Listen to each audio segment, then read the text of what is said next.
Can you explain the math live on behind the reverse carry trade? How exactly do we get to 750 or 1K? Sure. There's only maybe 3 billion XRP left on the market, and the demand that ensues to be able to gobble up that XRP would be a lot, right? Like a lot. And that's what drives it.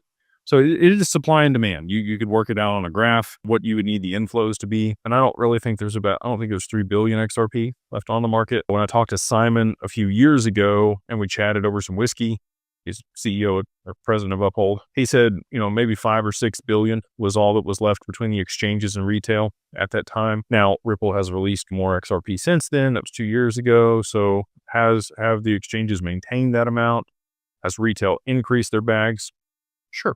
Let's call it all the way up to the 6 billion between the exchanges and retail. There's probably only, left for sale. Realistically, I think less than 1 billion XRP left for sale on the open market. Now, retail at certain prices is obviously going to come in on that. But with, 8 billion is kind of the estimated inflows on the first day from JP Morgan on the XRP ETFs. If there's 1 billion, you get an 8x on the price immediately. So what would that push you to? $24, $25 pretty quickly. And then if you had treasury companies and you also have demand from, other institutions or people needing it to settle certain things, and maybe they don't want to, move it onto the market. And then you also have the demand from exchanges. If Tether were to go bad, that's where all of these dominoes kind of culminate to push it to 3 or 4 digits. It would be a constriction on supply.